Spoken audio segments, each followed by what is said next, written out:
All right, so you know how the Regent Student Entrepreneurs Club wanted the inside scoop on The Corporation That Changed the World by Nick Robbins? Yeah, We heard you, and we're doing this deep dive to see if this book is really worth your time or not. definitely. It's by Nick Robbins, Right. and it's about the East India Company. Mm-hmm. So what we're going to do is tell you the good, the bad, and the ugly, everything we found in this book. Yeah, sounds good. So you can decide for yourselves. You ready to dive in? Absolutely. Let's do it. Okay. Well, right off the bat, the book starts talking about this clockwork tiger Okay. in the Victoria and Albert Museum. Have you heard of this? I have, yeah. It's a pretty fascinating piece. It's not every day you see a clockwork tiger, let alone one with a connection to a company like the East India Company. Right. So it turns out it was a gift from Tipu Sultan, Uh-huh. and he was a ruler in India. That's right. He was always fighting the East India Company. Yeah, they definitely didn't get along. So it's just this crazy little anecdote that kind of sucked me in right away. Right. These little details, these glimpses into history and culture that make this book more than just a dry textbook, which I was a little worried about. Me too. When I first heard the title, I thought, uh-oh, is this going to be like a super academic snooze fest? Yeah, I can see that. But it's not just about dates and treaties and all that stuff. It's got these really wild stories. Oh, absolutely. Like, one of the most interesting ones I came across was the story about those Armenian merchants. Oh, yeah. The ones who sued the company's governor in Bengal back in the 1770s. That's the one. And get this, they actually won their case Yeah. against all odds. It's like something out of a movie. It really is. But it shows you that even back then, people were holding these powerful corporations accountable for their actions. Which is super relevant for us today, right? Yeah. Like, as entrepreneurs, we need to think about the impact our businesses are having Yeah. and be prepared to stand up for what's right, even if it means going up against bigger, more established players. Absolutely. That's a key takeaway from that whole story. Don't be afraid to challenge the status quo, especially if you see something that's not right. So one of the big things that really hit home for me was this whole idea of unchecked corporate power. And the book uses this really powerful example, the Bengal famine in 1770. Have you heard of this? Oh, yeah. It's a devastating example of what can happen when greed and profit are prioritized over human life. Basically, there was this massive famine in Bengal. Right. Millions of people were starving.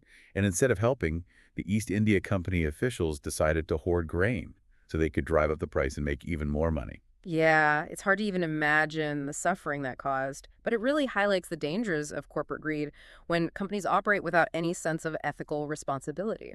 And it's not just a history lesson. This whole debate about corporate responsibility is still raging on today, right?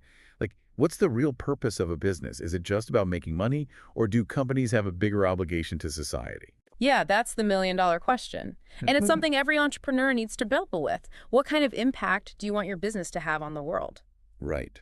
So, I know what some of you might be thinking. What's that? Why should we care about some company from, like, centuries ago? Yeah, How is this relevant to us? We're trying to build businesses in the 21st century. I get that. It's easy to dismiss something that feels so far removed from our current reality.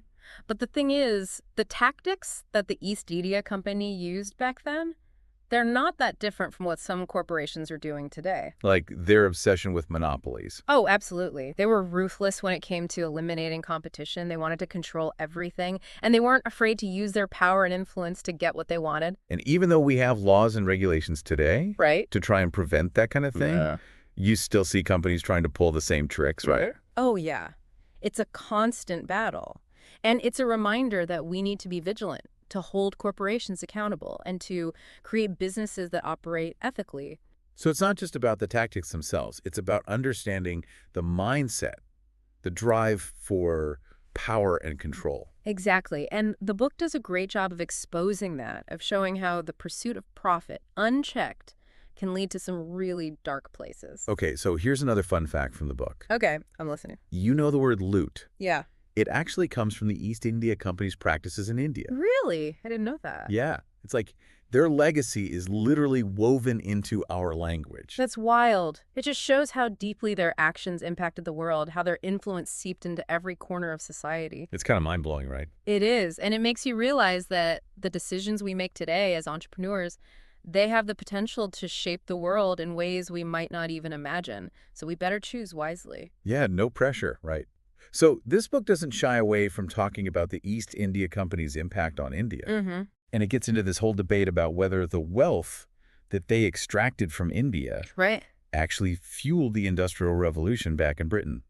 Yeah, that's a complex issue. There's a lot of debate among historians about the true extent of the company's impact on both India and Britain. Some people say it was like super devastating for India. Definitely, there were periods of intense exploitation and suffering. Their practices often led to economic hardship for many Indians, and their political influence disrupted traditional power structures. Right. But then other people argue that they brought about some positive changes, like modernization and cultural exchange. That's true as well. They introduced new technologies, infrastructure, and ideas to India, and the interaction between British and Indian cultures during this period led to some interesting developments in both societies. So it's not a simple black and white situation. Not at all. It's a nuanced and complex history, Yeah. and I think the book does a good job of presenting those different perspectives without taking sides. Right. It's more about making you think, making you question those assumptions and form your own conclusions. Exactly, and that's what makes it so engaging. It's not just telling you what to think, it's inviting you to participate in the conversation, to grapple with the ethical dilemmas and complexities of history. So ultimately, I think this book really makes you ask this fundamental question. What is the purpose of a corporation? Yeah, and it shows how that purpose can shift and evolve over time. In the beginning, the East India Company was all about trade, about making a profit. But as they gained more power, their focus shifted to political control, to empire building, and that's when things started to get really messy. So it's like a cautionary tale, right? It is. It shows what can happen when a company loses sight of its original purpose, when the pursuit of power and profit becomes the only driving force. And as entrepreneurs, that's something we need to be really mindful of. What kind of legacy do we want to create? What values are we going to prioritize as we build our businesses? Those are the big questions, right? The ones that keep you up at night. Exactly. And I think this book gives us some really valuable food for thought as we grapple with those questions. Absolutely. It's a must-read for anyone who's serious about building a business that's both successful and ethical. Yeah. It really makes you think about, like, what you want your own businesses to be about, you know? Yeah. Like, what kind of mark you want to leave on the world. The East India Company's story, it's a warning, but it's also super interesting to see how this little trading thing turned into this global superpower. Okay, so how do they go from like a small group of merchants to like this massive corporation that literally changed the world? Well, one big thing was their business model. They were like the pioneers of the shareholder model. Oh, interesting. Yeah. So they could raise tons of money Uh-huh. and fund these huge risky ventures. Okay. Think of it like the original crowdfunding, but like way bigger. So instead of just a couple rich people backing the whole thing, Yeah, they opened it up to more people. exactly. This gave them so much more money, but it also spread the risk. Hmm. So they could take on projects that like one person couldn't handle. Oh, I see. It's a model that's still around today. Like, it's the basis of how so many companies work. That's crazy to think about. Yeah. And it kind of ties into something else the book talks about. This tension between like what a company owes its shareholders versus like what it owes to society. Right. Even today, businesses struggle with that, right? Oh. Like trying to make money, but also be ethical. It's a constant struggle. Yeah. And the East India Company's story is like the perfect example of that. To manage this, they actually created a system of governance with like a court of directors chosen by shareholders Okay. to oversee different parts of the business. So there was some oversight. Yeah. There weren't just like a bunch of cowboys running around doing whatever they wanted. Right. They had committees for different areas of the business, kind of like the departments you see in companies today. That's interesting. But even with all that stuff, things could still go wrong. Like, communication was a huge challenge back then. Yeah, I can imagine. We're talking sailing ships and messages taking months to go back and forth. Oh, wow. So it was really hard to control what was happening overseas. Yeah, that sounds like a nightmare. It was, and that disconnect between the leaders in London and the people in India definitely played a role in some of their worst moments. It really shows how important leadership is, and clear communication and strong ethics, especially for global businesses. It's still relevant even with instant communication today. Yeah, it's like even with all the technology we have, Right. some problems never go away. Exactly. Some things are just fundamental to running a business no matter what. Speaking of technology, the book also talks about how the East India Company used tech in new ways, like Their ships? Oh, yeah. Weren't those East Indiamen like super advanced for their time, like the giant tankers of the 1700s? They were totally cutting edge. They could carry so much stuff across the oceans. Uh-huh. But the book also looks at the downside of this technology, like how their success in trade was often tied to their military power. So their fancy ships weren't just for peaceful trading. No, unfortunately. They often used their tech advantage to get what they wanted and protect their interests. Hmm. It brings up some tough questions about trade and violence. It's a theme that's sadly still around today. It makes you think about how even the best inventions can be used for good or bad. Yeah, And as entrepreneurs, we have to make sure our businesses use their resources responsibly. absolutely. It's about using your power for good. It seems like the East India Company was always pushing the limits, not always in a good way. You could say that. The book doesn't sugarcoat anything. It shows you different sides of what they did. Okay. And it makes you really think about the ethics of it all and come to your own conclusions. It's not like black and white, good or bad. I like that. Yeah, Yeah. It makes it more real and makes you think critically. exactly. That's what makes it so useful for aspiring entrepreneurs. Right. It pushes you to think about the consequences of your choices. So besides the shareholder model and the technology, what else made the East India Company so different from other businesses back then? Well, they were obsessed with having a monopoly. That was key to their success. Hmm. They weren't afraid to use their political connections to get an edge over their rivals. Yeah, they were really good at playing the political game. They knew that to win in business, you got to work the system. It makes you think, how can you, as future entrepreneurs, engage in politics ethically and responsibly to reach your goals? It's a tough balance. Yeah, for sure. It is. The book also mentions how the East India Company was kind of inspired by another big trading company. The Dutch East India Company, or VOC. Oh, yeah, the VOC. They were around before the English one and super successful, even if they were ruthless. They controlled the spice trade for like a century. Wow. And the English companies studied them, their good moves and their bad moves, and they used those lessons in India. It's like they had a blueprint to follow, but with some not so ethical parts. Right. It shows you how business ideas can change over time and across cultures, but it also shows how important it is to understand the specific place you're doing business in, even in a global world. Local stuff can make or break a business. Okay, so the East India Company seemed unstoppable for a while. Yeah. But the book also talks about how they eventually failed. What happened? Well, as they got more powerful and rich, they also got more criticism. People accused them of corruption, exploitation, even starting wars. Yikes. Yeah. What they did in India, especially the Bengal famine, made people in England really mad. It sounds like their own success and maybe their greed led to their downfall. Yeah, their reputation caught up to them. Interesting. The book talks about how writers, philosophers, even playwrights started criticizing them. Oh. And that changed public opinion and eventually led to people demanding change. So it wasn't just about keeping the shareholders happy. Yep. They had to worry about what the public thought, too. Exactly. And that's a huge lesson for entrepreneurs today, especially with social media and how fast information spreads. Your company's reputation can be its best asset or its worst enemy. That's so true. Building a brand that stands for good stuff and acting ethically, that's more important now than ever. Yeah, I agree. The book also mentioned that the Industrial Revolution in Britain played a role in the company's decline. Oh yeah, that's a fascinating point. As British factories started making more textiles, the demand for stuff made in India went down. Oh, I see. And that hurt the company's income.